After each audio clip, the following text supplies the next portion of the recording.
임펄스로 볼 수도 있고, 그러니까 여기서부터 여기까지 임펄스로 볼 수도 있고 아닐 수도 있고 하거든요. 어쨌든 추세로만 보면 이렇게 하나?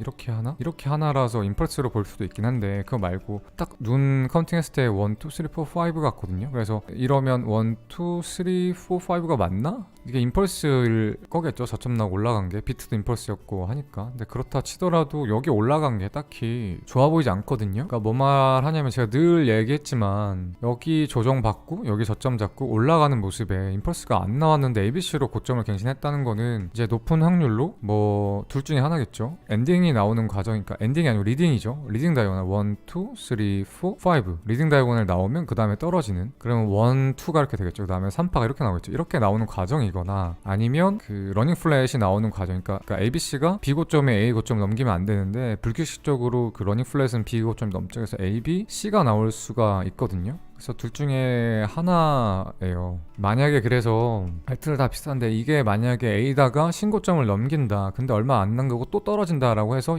만약에 추세가 올라갈 때 있는데 추세를 깨트린다 하면 굉장히 베어리시하게 생각하고 A다는 이제 당분간은 매수하지 말고 충분히 조정이 오면 매수하시는 게 좋을 것 같고, 만약에 이렇게 올라왔다가 조정이 여기까지 걸린다, 근데 여기가 떨어졌을 때 비트도 충분히 조정이 된 자리다 싶으면 이 자리쯤에서, 그러니까 ABC로 떨어지면 익스펜딩형 그 러닝 플랫일 가능성이 있으니까 여기서 매수를 받아보시는 게 좋을 것 같아요. 제로가 있는 상황에서는 그 지표로 매매하는 게 진짜 안 맞고, 지지 저항이 그나마 잘 맞거든요. 저항 받을 때에선 또 저항 받아줘요. 그러니까 이렇게 리플처럼 지지 저항 매매하는 게 맞는 거. 단기적으로는 뭐 이미 많이 빠졌어요. 그리고 리플도 마찬가지거든요. 한 번 더 내리면 반등 나올 거예요. 리플도 마찬가지예요. 30분봉 보시더라도 만약 여기서 횡보하다 내리건 아니면 이대로 내리건, 여기 고점 있죠. 이 고점 갱신하지 못하고 이대로 내리면 매물대랑 만나거든요. 그러면 반등이 나올 건데, 반등이 나오면 30분봉이나 15분봉 보시면 상승 다이버전스가 있어요. 그 말은 뭐냐면 추세가 전환된다는 거거든요. 추세가 어디까지 전환될 거냐면 최소 TP가 여기예요. 그러면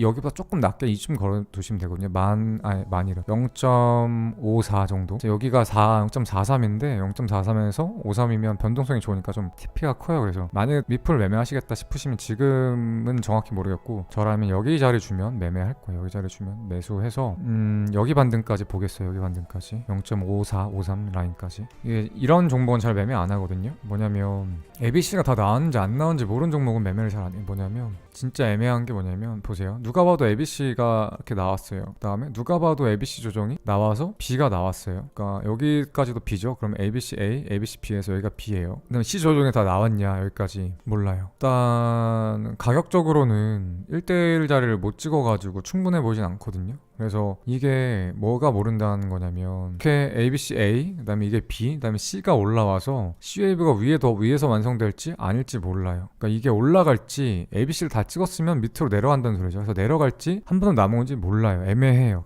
되게 애매하게 차트 모양이 나왔어요. 근데 물론 차트 모양만 보면 그렇지만 제 생각에는 다 나왔다라고 보여지는 게 볼륨이 많이 터졌거든요. 이런 경우에는 다시 못 올릴 확률이 많아요. 뭐 초대형 이슈가 있지 않은 이상. 그래서 확실하진 않으나 한 볼륨이 많이 터진 걸 봐서 6대4로 여기가 더 C 거점이 다 나온 것 같아요. 그래서 한 번 더 레그업이 없을 것 같다는 생각이 드는데, 그거는 지나봐야 알아요. 지나봐야 알고 6대4 정도면 매매할 수 있는 정도의 그런 확률이 아니거든요. 최소한 70%에서 75%는 확신이 있어, 자기 확신이 있어야 매매를 할 수 있는데, 그렇지 않아가지고 모르겠어요. 리플 어떻냐고요? 리플 뭐 전형적으로 제가 안 좋아하는 차트라, 보시면 물론 이제 거래소마다 뭐 이건 당연히 이제 거래량을 보려고 하면 특정 거래소만 보면 안 되겠지만, 어쨌든 바이낸스가 대표성이니까 대표성 있는 코인을 볼게요. 거래량 보세요. 진짜 볼륨 오래되어서 가장 많이, 최근 2년 동안 가장 많이 터졌죠. 볼륨이. 이게 뭘 의미할까? 비트 거래량 한번 보실래요? 비트랑 뭐가 다를까? 비트 저점 거래량 보세요. 비트 고점 거래량 보세요. 어때요? 이때 샀던 사람들 지금 다 팔았어요?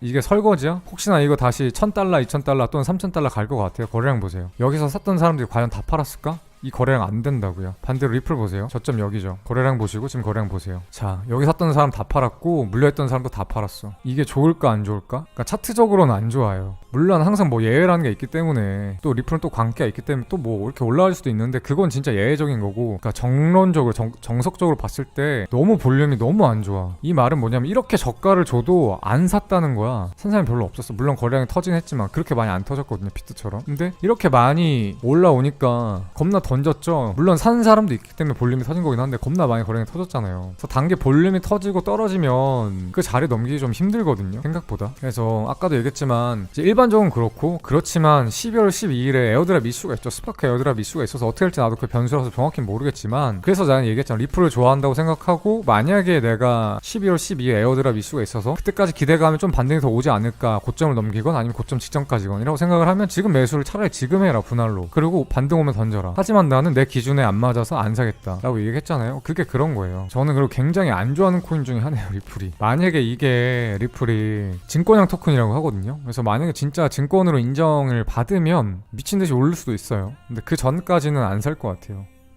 과매수 과매도일 때 급등 급락 시에는 지표 진짜 안 맞다고 했잖아요. 그거 꼭 참고하셨으면 좋겠어요, 진짜. 그리고 리플은 특히나 과매수가까지 갔던 게 재료가 섞였잖아요. 에어드랍 12월 12일 스파크 에어드랍. 그래가지고 뭐 차트 분석하시거나 매매하시는 분들 아시겠지만 과매수 걸리면 이게 어디까지 올라갈 거라고 단기적으로 본 건 힘들고 진짜 딱 그 저항 걸릴 자에서 걸렸거든요. 여기서 보이시죠? 누가 봐도 여기까지가 TP였어. 여기 넘어지면 모르는 거고 미친 상승인 거고. 근데 딱 거기서 걸렸잖아요. 근데 여기서 매도를 안 했다는 거는 여기까지 찍어줬는데 매도를 안 했다는 거는 솔직히 안전 개 초보라는 거예요. 진짜 리플에 물렸다 말도 안 되는 거. 기회를 얼마나 줬는데 리플에 물려. 그리고 명백한 그 1차 익절 라인을 정해줬는데 이러면 정말 차트 초보. 리플 물리면 진짜 바보인 거예요.